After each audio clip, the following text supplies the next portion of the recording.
¿Qué tal? ¿Cómo les va? Bienvenidos a la información. Comenzamos una nueva entrega de BTV Noticias en su edición central de lunes. ¿Cómo le va, Stephanie Lain? ¿Cómo anda? ¿Qué tal? Muy buenas tardes y buen lunes para todos. Un lunes frío, ¿eh? Muy frío. Muy frío aquí en el sur del territorio nacional, por lo menos. Se nos terminó. Vamos a estar en un ratito nada más en contacto con la República Argentina. Allí está el presidente de la República, Yamandú Orsi.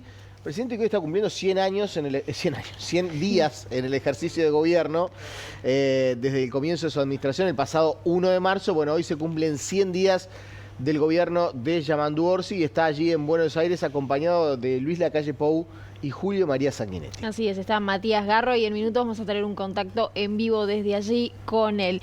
Hay muchas novedades para compartir con ustedes, también en lo que tiene que ver con el deporte, y ya está con nosotros Fiorella Rodríguez. ¿Cómo está, Fío? Bienvenida. ¿Cómo están, Estefilico? Un saludo para ustedes y para la gente en casa. Bueno, un fin de semana con mucho fútbol, tercera fecha del torneo intermedio. Nacional le ganó a Boston River, Peñarol le ganó a Defensor. Hubo golazos este fin de semana, hay que decirlo, Facundo Rodríguez precisamente en Boston River, el de David Terán en Peñarol, el de Cristian Ever en Plaza. Bueno, vamos a estar con todo ese repaso. Mañana juega Uruguay con Venezuela, que ya tiene a Rodrigo Bentancur nuevamente. Recordemos que cumplió la sanción por las tarjetas amarillas en el partido pasado, así que mañana va a ser de la partida, así que nos vamos a ir metiendo en la previa también de Uruguay.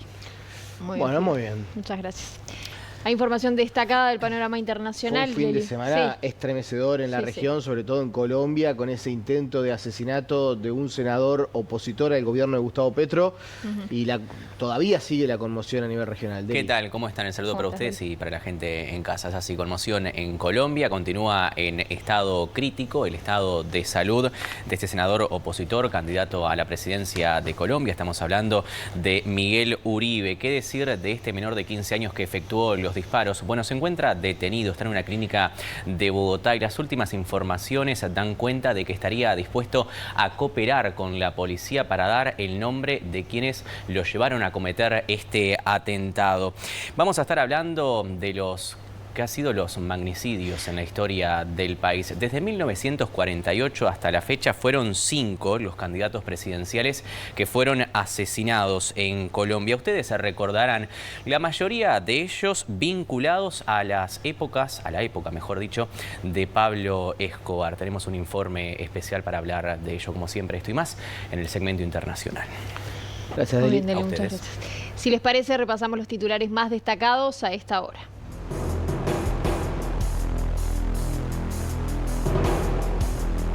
Cuatro personas fueron imputadas por un cargamento de casi 300 kilos de hachís y más de 6 kilos de metanfetaminas en el barrio Los Bulevares en Montevideo.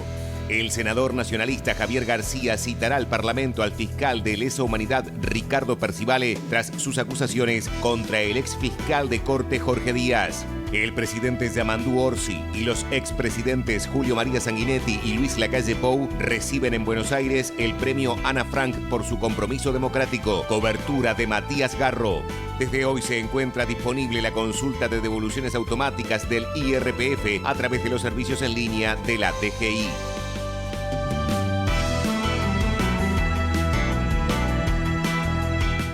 Bueno, vamos a empezar a repasar algunas de las noticias del ámbito nacional. De manera sorpresiva se anunció en horas de la tarde que por razones personales el subdirector ejecutivo de la Policía Nacional, estamos hablando del comisario general retirado Efraín Abreu, renunció a su cargo. La noticia la dio a conocer el propio ministro del Interior, Carlos Negro, a través de su cuenta en Twitter. Con una mezcla de emociones acepté la renuncia del cargo del subdirector ejecutivo de la Policía Nacional, comisario general retirado Efraín Abreu, por razones personales. Efraín, desde su lugar, ha sido clave en estos meses de gestión, a los que aportó valor con su experiencia, conocimiento y el afectuoso respeto que supo ganarse de superiores y subalternos. Con agradecimiento, el Ministerio y la Policía siempre serán también su casa, expresaba Carlos Negro. Recordar que Efraín Abreu era una de los jerarcas policiales que había quedado del anterior equipo de gobierno, es decir, del Ministerio del Interior que encabezaba Nicolás Martinelli. De hecho, él había sido designado, Efraín Abreu, el 1 de septiembre del año 2024, es decir, antes de las elecciones de octubre incluso. Hasta el momento no hay una designación para reemplazar a Efraín Abreu, según supo BTV Noticias. Avanzamos con otras informaciones. La Fiscalía imputó a 4 personas por el cargamento de casi 300 kilos de hachís y más de 6 kilos de metanfetaminas en el barrio de Los Bulevares, aquí en la capital del país. Entre las medidas, el fiscal Rodrigo Morosoli les prohibió salir del país por el plazo que la justicia realiza la investigación y presentarse una vez por semana en una seccional policial. Una de ellas por depósito de sustancias estupefacientes, que es el propietario del local. Y las otras 3, esa persona se formalizó la investigación con respecto a ella con una prisión preventiva de 180 días mientras continúa la investigación.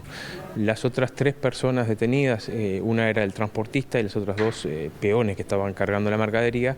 Con respecto a esas personas se dispusieron medidas limitativas de fijación de domicilio, no salir del país y entregar documento de viaje también por 180 días.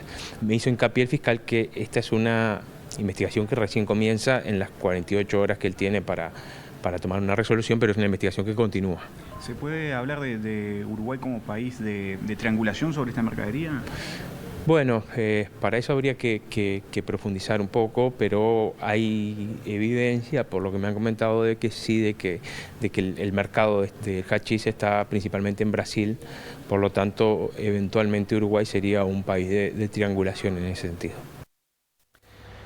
Vamos a otros asuntos. 3 personas más fueron condenadas en estas últimas horas por el caso del centro irregular allanado en Rincón de Tranqueras, esto es en el departamento de Tacuarembó, donde se hallaron a personas internas en condiciones infrahumanas. Con estas nuevas condenas ya son 8 las personas condenadas por la justicia, todas ellas bajo proceso abreviado y corresponden a personas que trabajaban en el establecimiento. Los delitos imputados incluyen abandono de incapaces y en algunos casos también amenazas, violencia privada y lesiones.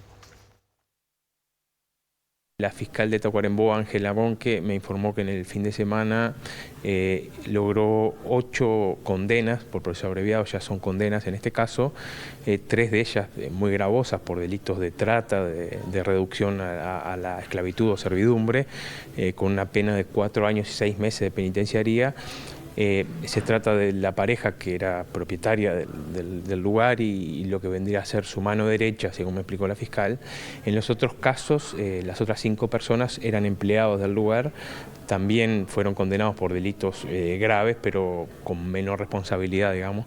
Por ejemplo, en ese caso fue abandono de incapaces, omisión de asistencia, entre otros, porque son muchísimos delitos. En este caso se fijó un régimen de 24 meses de prisión, que depende del caso, pero en algunos meses son 12 meses de arresto total con tobillera.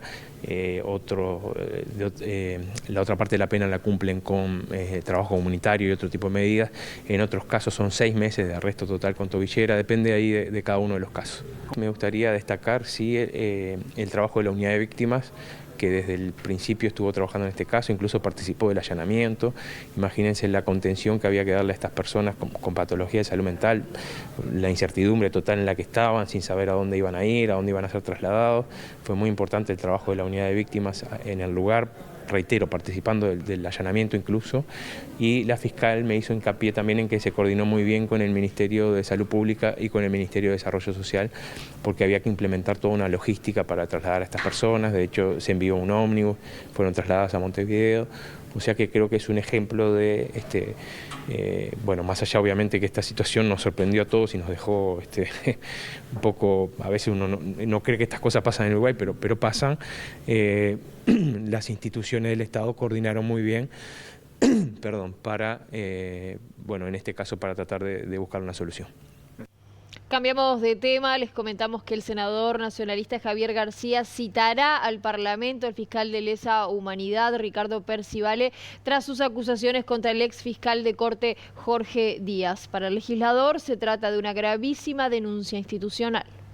El pasado viernes, el fiscal de lesa humanidad, Ricardo Percivale, realizó fuertes acusaciones en el programa de streaming Al Hueso. En síntesis, apuntó directamente contra el actual prosecretario de Presidencia, Jorge Díaz, que en aquel entonces se desempeñaba como fiscal de corte. Percivale afirmó que Díaz lo perjudicó cuando lo sacó de la Fiscalía de Crimen Organizado, cuando se estaban desarrollando investigaciones importantes. Sabía que tenía varias investigaciones en curso y me manda a materia civil, denunció el fiscal. En este sentido, agregó que después lo pasó a la Fiscalía de Aduanas, lo que significó una rebaja efectiva. Me causó un problema muy grande en mi salud mental y familia, detalló Percivale. Esto generó repercusiones en el ámbito político y el senador nacionalista Javier García tildó la situación como una gravísima denuncia institucional. Citaremos a la Comisión de Constitución del Senado, al fiscal y jerarcas para analizar esta denuncia contra Jorge Díaz por impedir que avance investigación de corrupción, escribió García en su cuenta de X. Además, agregó que pedirán información a la Suprema Corte de Justicia para conocer qué causas estaban en estudio. La policía sigue buscando a uno de los reclusos fugados ayer domingo de la cárcel departamental de Salto. Uno de los 2 presos que escaparon del centro penitenciario ya fue detenido y en el día de hoy se siguieron montando dispositivos en buena parte de la ciudad departamental para poder dar con el otro fugado. La Policía de Salto está realizando un operativo de saturación en 3 barrios de nuestra ciudad: Barrio Fátima, Barrio La Amarilla y Barrio Caballero, en búsqueda de uno de los reclusos que en el día de ayer, junto a otro recluso, se escaparon de la cárcel de Salto, unidad 20 del INR. A las 6 de la mañana de ayer domingo, cuando realizaron el conteo de rutina, se encontraban todos los reclusos, los 538 hombres y 78 mujeres. Al mediodía, a la hora de la comida, cuando se realiza el conteo, se percatan de que faltaban 2 reclusos. Se presume que se escaparon alrededor de las 7 de la mañana, mediante un boquete en la pared del módulo, y luego habrían saltado las vallas de seguridad. A partir de ese momento comienza un rápido operativo en Barrio Fátima, donde también participa la directora de la unidad número 20. En horas de la tarde es encontrado uno de los prófugos y es conducido. En horas de la noche de ayer se siguió con la búsqueda del prófugo, que le quedaban solo 60 días para cumplir su condena. Además, era estudiante universitario en la unidad. Cuando se los capture serán trasladados al Centro de Derivación y Diagnóstico.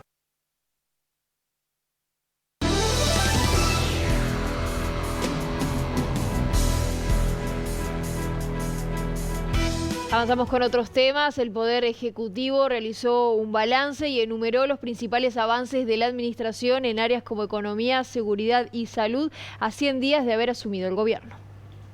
El gobierno publicó un comunicado con los principales avances de la gestión al cumplirse los primeros 100 días de la administración de Yamandu Orsi. El Poder Ejecutivo celebró los siguientes logros en materia de salud: acceso a medicamentos, indicando que ya se restablecieron 90 de los 100 medicamentos faltantes en las farmacias de ACE, la creación de la Agencia Reguladora de Medicamentos, aplicación gratuita de la vacuna contra el meningococo a niños menores de 2 años y adolescentes de entre 11 y 12 años, proyecto de remodelación del CTI neonatal y pediátrico del Hospital de Salto, refuerzo de la atención binacional en la frontera con Brasil, Plan Nacional de Salud Mental 2025-2030, Plan Piloto de Salud Mental para Río Negro y mejoras del Hospital de Fray Bentos. En cuanto a economía, el gobierno pone el foco sobre acciones que contemplan la situación comercial y económica de los departamentos limítrofes con Brasil, como la eliminación del IVA, reducción de la tasa básica, exoneración de tributos, disminución de aportes patronales y reducción del IMESI. A su vez, la solución a la deuda de la mutualista Casmo y la pausa al proyecto Arasatí. En materia de trabajo y seguridad social, Presidencia destacó el establecimiento de la ronda de consejos de salarios más grande de la historia, con el objetivo de favorecer a las y los trabajadores que se encuentran en las peores condiciones salariales, así como la activación del diálogo social con el objetivo de reconstruir la matriz de protección social que identifica y distingue al Uruguay. En cuanto a seguridad, el gobierno resalta las siguientes políticas: creación del ámbito para combatir al crimen organizado y el narcotráfico, expansión del PADO, además de la incorporación en los próximos 6 meses de 1.850 efectivos policiales, que promete 2.000 efectivos más para el final del periodo de gobierno. Bueno, y una de las noticias anunciadas sobre el final de la semana pasada, previo a cumplir estos 100 días de gobierno, fue la creación de un bono escolar que se había prometido en la campaña electoral, que se va a crear en etapas. La primera alcanzará a unos 11.000 estudiantes de los sectores más vulnerables. En Educación y Cultura se destaca la creación del bono Volver de las Vacaciones, un apoyo económico de 2.500 pesos para las familias con niños que asisten a educación inicial y primaria. Se espera que en julio alcance a más de 11.000 niños de los contextos más vulnerables de nuestro país y que en 2026 se extienda a todos los alumnos de las escuelas públicas. Se informa la multiplicación paulatina de las becas Butiá para estudiantes de educación media pública, así como un incremento del 50% de financiación del Fondo Regional para la Cultura respecto respecto a la edición anterior. En Sociedad y Cuidado se destaca la reglamentación de la Ley de Infancia y Adolescencia, así como la elaboración del nuevo plan de cuidados con foco en este grupo poblacional y en las personas mayores. Presidencia remarca el inicio anticipado del plan invierno, con la apertura de nuevos locales y la ampliación a casi de 3.000 cupos. Se destaca, entre otras medidas, la asistencia a ollas populares que no recibían insumos del INDA. En materia de política exterior, el gobierno de Yamandu Orsi destaca la apertura de consulados en mercados atractivos para el sector comercial, como lo es Hong Kong y Macao, la eliminación del visado a China, nuevas líneas de crédito para el sector comercial desde el país asiático y la habilitación del ingreso de harina de colza y soja uruguaya a China. Se remarca la presencia de nuestro país en los organismos internacionales, como la aprobación de la presidencia uruguaya pro tempore del Consenso de Brasilia a partir de julio de este año y la presidencia pro tempore de la CELAC a partir de abril de 2026. El gobierno destaca en materia de movilidad la implementación del plan de transporte metropolitano con la incorporación de ómnibus eléctricos y modernización del sistema de transporte público. El acuerdo de pago de deuda del Ferrocarril Central. Presidencia informa que el gobierno transformó un juicio millonario en la continuidad de una obra fundamental y además creó el Plan Maestro de Transporte Ferroviario. En innovación, Presidencia subraya la inversión en el desarrollo de la vacuna contra la garrapata con la aplicación de la misma en 6.000 animales desde noviembre de este año. En desarrollo productivo, un tema discutido en las últimas semanas, el gobierno entiende que la compra de más de 4.000 hectáreas en el centro de la cuenca lechera del país va en la línea de democratizar el acceso a la tierra. El Poder Ejecutivo destaca la puesta en marcha del programa Procría, que brindará asistencia técnica a 1.000 productores ganaderos. Por último, el gobierno de Yamandu Orsi menciona los avances en materia de derechos humanos. En este sentido, resalta el reingreso de archivos de inteligencia policial y la digitalización de archivos en el Ministerio de Defensa Nacional, reafirmando el compromiso del gobierno, según el comunicado, con la verdad, la memoria y la justicia. Y en diálogo con El Observador, el presidente de la República, Yamandu Orsi, dijo que faltaron elementos en la transición de gobierno para resolver compromisos que estaban pendientes. ¿Cuáles fueron las principales acciones de estos primeros meses? Las más, de verdad, las que tenías que agendar y no podía faltar, son los compromisos que tenías que terminar de resolver que venían del periodo anterior. Y no es, ojo que no estoy hablando de intencionalidad ni nada. Vos llegás y te encontrás con que se te puede paralizar el ferrocarril por esto, lo otro, 150 millones que no pagaron, bla, bla, bla. Meses teniendo a los ministros, o por lo menos semanas, dedicados 100% a eso, o casi 100% a eso. Lo otro es desatar los nudos que quedaron atados, que algunos fueron bien explicitados en la transición y otros no. Habla de Ese fue el tema, no es tanto la herencia del clavo, es cómo no supimos del todo bien, por algo, un problema de transmisión, anda a saber, digo, no estoy repasando eso, pero yo creo que hubo en la transición faltaron elementos como para que nuestro equipo pudiera trabajar mucho más claro y ser más rápido ¿Le ocultaron información? No sé, no, porque ahí estaría atribución de intenciones. Es que las cosas empezaron a aparecer después. Ahí igual nosotros somos buenos, el Uruguay es bueno en la transición de un gobierno a otro, y el tema ahí hay que buscar la vuelta para que no te empieces a encontrar las cosas cuando estás adentro. Seguimos con repercusiones estos primeros 100 días de gobierno. El presidente de la Cámara de Representantes, Sebastián Valdomir, dijo que el gobierno está cumpliendo con lo que prometió y apuntó contra la oposición por criticar las decisiones del Poder Ejecutivo. En 100 días hay más de 80 medidas concretas que de alguna manera empiezan a poner en funcionamiento esa idea de que el gobierno está cumpliendo con lo que prometió y con lo que se comprometió ante la ciudadanía en la campaña. Obviamente que siempre en los imponderables hay que mencionar que tuvimos esas renuncias a nivel del Poder Ejecutivo y de la ANP que no eran parte de lo planificado. Una oposición tanto en el Partido Nacional como en el Partido Colorado que están en enormes disputas internas. El Partido Nacional está resolviendo su convención y su próximo presidente del directorio a fines de junio y bueno, evidentemente esa disputa fratricida que hay adentro del Partido Nacional tiene como punching ball al gobierno o al Frente Amplio porque buscan sacar ventaja en la interna a ver quién le pega más al gobierno y a ver quién le pega más al Frente Amplio. Algo parecido puede haber en el Partido Colorado con las disputas entre el senador Ojeda y el senador Bordaberry.